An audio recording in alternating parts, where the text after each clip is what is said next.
and thank you for joining us this month for the MARC Storytelling Calendar.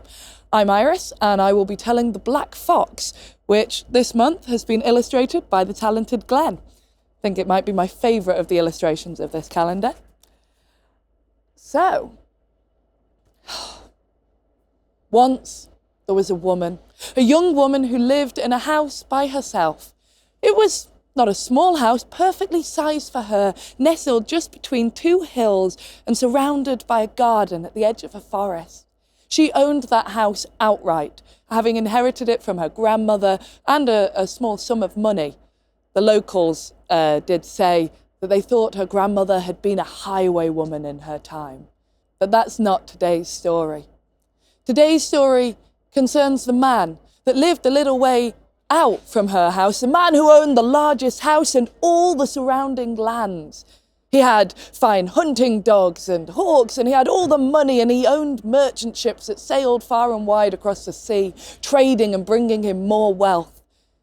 And it brought him no greater satisfaction than to walk outside of his large house into his grounds and look across the land and go, I own all of that.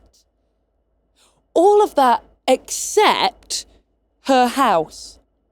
Her beautiful little cottage at the edge of the forest, surrounded by a garden, was a blight on his life. At first it was just a little niggle, an itch he couldn't quite scratch.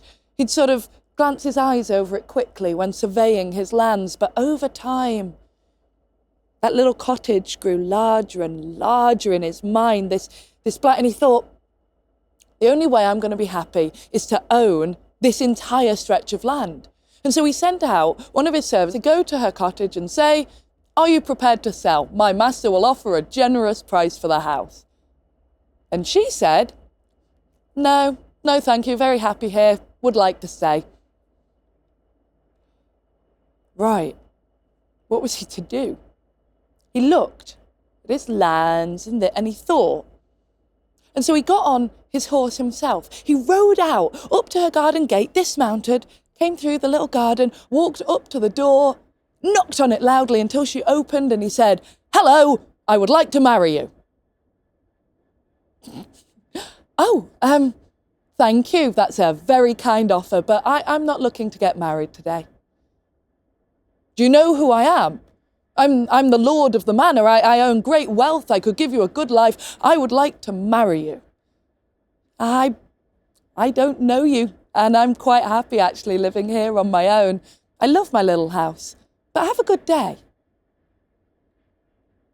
He got back on his horse and he rode away. No one had ever said no to him before, and if he couldn't marry her and inherit her house that way, well then, what was he going to do? He couldn't let her stay living there. Oh, with him not owning it. Okay, no, women like to be wooed. It was all right. She just said she didn't know him. He'd let her get to know him. Then she'd want to marry him. He went riding out through the woods, rode around, came around her cottage, had a look, tried to work out who she was, what she liked, saw her gorgeous garden full of all these living, growing plants, blooming and blossoming. And he said, flowers, girls love flowers. I know. And he went out to the edge of the forest and looked, found a couple of different flowers and just pulled them out the ground and made a bouquet. And then he went up to her garden gate, crept in and just left them on the doorstep with a little note, from your suitor, and left. She came home to find on her doorstep the corpses of wilting, dying flowers. She picked them up and put them in some water, tried to give them life for a little longer, and went about her day. The man kept watching. She seemed to like animals. She seemed to care for small, injured, helpless, sick things. He could show compassion. He went out into the forest on one of his annual hunts, and as his hounds chased down animals here and there was a fox, and it was running, trying to escape, getting through the forest, and his hounds leapt upon it, started grabbing it at its throat, started dragging it back through the grounds towards him, and he jumped off his horse and stopped them. Took the the fox, this young, actually, not a full-grown fox, a baby pup of a fox, and held it carefully, realised it had a broken foreleg. And so he took this fox to her house, rapped up upon the door and said, "Excuse me, I'm sorry, I found this fox out in the woods and I've heard that you're quite talented at healing, at potions. Can you help it? I'd hate to see it be injured. I'm so sorry to see this poor hurt fox." She said, of course I can. And she went into her garden where she grew herbs and medicines because she had inherited this wisdom. And that was how she made part of her living, out there in her cottage alone. And she made a poultice and she bound the fox's paw, and her and the man sat together, peering over this fox as she bound it. And she smiled up at him with wide, happy eyes that he cared, and he'd brought this animal to her to cure. And then she said thank you and showed him out of the door, and she kept the fox for a couple of weeks until it was healed and let it go into the forest. The man came again the next week, after their bonding experience, and said, "I still can't get you out of my mind. Will you please marry me and be my wife?" She said, "No, my answer remains the same. I have no interest in marrying you. Please, I am very busy. I have work to do." And he left again. But now he had tried plan A and B and C, and he had to have that house. And if he couldn't have it, then... A few days later, there was a fire. Her house, a flame from the inside out. It burnt, it crumbled. And by the time that the local villagers could get there, because they loved her and she had been good to them, they tried to put out the blaze, and there was no body to be found. And they weren't able to pull her from the wreckage. The next day, the smouldering ruin of the house stood blackened on the landscape. And slowly but surely, plants came to try and grow over it. There were whispers in the village about how the fire was probably not an accident, about how maybe if he couldn't have that house, then no one could. But these were quiet whispers and not to be said out loud. He did own most of their houses. The villagers, they'd respected her, and she had helped them through illness, and they erected a small sort of gravestone to her. Even if no body had been found, you could do the decent thing. And they planted some flowers there and things by this little stone that was at the edge of that crumbled ruin of a house. And then there came stories through the village.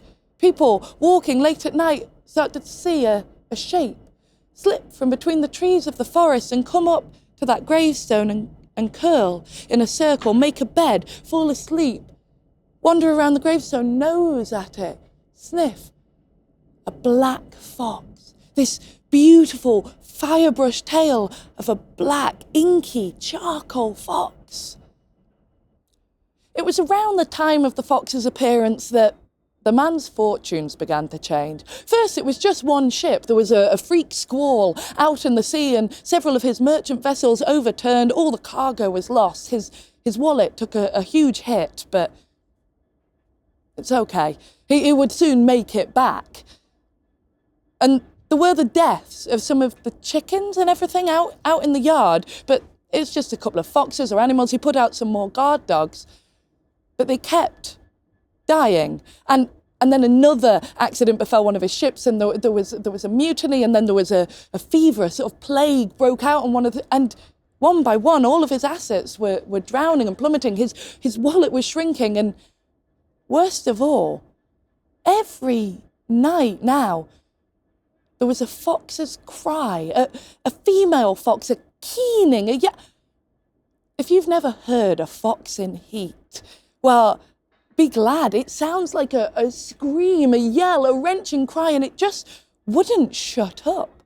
He'd be lying in bed, fast asleep, and then this cry would come and wake him from his dreams, this yell, this scream, and he'd get to the window, he'd get his rifle, he'd try and find it, but the creature was black as night, and it slipped in the shadows, stole chickens, disappeared, and kept crying this mating cry outside his window, not letting him get a single bit of rest.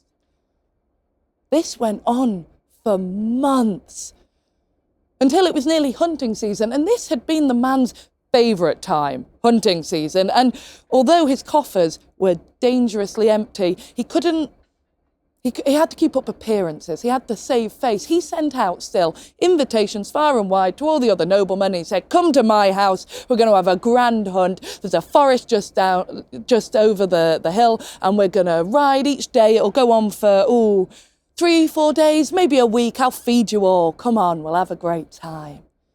And people took him up on this offer, puffed himself up proudly. Everyone came round and he said, okay, let's go on our hunt. And they set out, with the hounds baying, with the birds flying overhead, the horses and their riders like a flood out across the meadow towards that forest. But before the hounds could get the scent of any other creature, a black fox stepped out into their path. The fox turned and slipped away into the trees, and all the hounds turned and followed after the fox, and it began to lead them on a merry dance. It was almost just within reach, and then suddenly it would be gone between two trees. Suddenly it would be leaping over a little stream. It would be darting around for hours. They chased this fox. They didn't catch a single other animal, and all the other men began to get frustrated and hungry mostly, and turn away and say, I'm done with this. We'll have better luck tomorrow. I'm going back. One by one, the hunt shrank, dissipated as the men turned back to go to the house. But that lord of the manor, he was not letting that fox out of his sight. It had tormented him for months, and his hounds were going to get it. They were going to get it by the throat and rip it, and he was not going home until he got that fox. And hours passed. The sky darkened, a storm began to brew. And now the last few men that were with him went, it's not worth this. We're too far from home. It's going to take ages to get back. Come on, let's leave. And he said, no, I'm getting that fox. Until just him and his steward remained, riding out after that black fox over hill and dale. And there was a flash of lightning further over the trees, this deep, rumbling growl of thunder. And the fox leapt, darted, dived, and it was just heading up the side of a cliff face. The man was still riding after it when there came a lightning strike almost directly above them. The last thing that the groom saw was that lightning hitting the man's horse, rearing back in shock. His master surely about to be unseated, and the groom's horse too did the same, and he slipped. He hit his head on a rock. He was out there for hours, in the rain, the storm and the cold, until all the men feasting on his master's dime suddenly realised that their host had never returned from the hunt. It was dark and cold, but they guessed they should go and see him. And they all mounted their horses, rode out. It's getting towards dawn. And at daybreak, they got out to the base of a hill and found the groom senseless on the floor. And they roused him and said, Where is your master gone? And they shook the groom. They said, where is your master? He said, I last saw him riding up there after the black fox. And they never found him. From that day to this, he'd completely disappeared. But there on that rock face, the night of the storm, a sheet of rock had fallen away, just leaving behind a completely random pattern amongst the rocks and the bushes that could almost, in a certain light, look like the shape of a man on a rearing horse, flattened forever against the rock face where he'd disappeared. The story at least survived. It began to be told between the different villages. It began to take on significance and meaning. It began to be accompanied by a shape.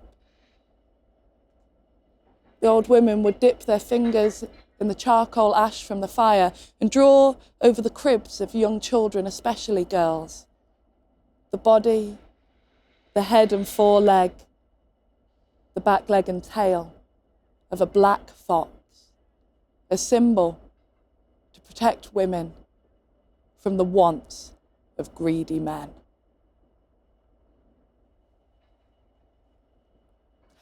Thank you.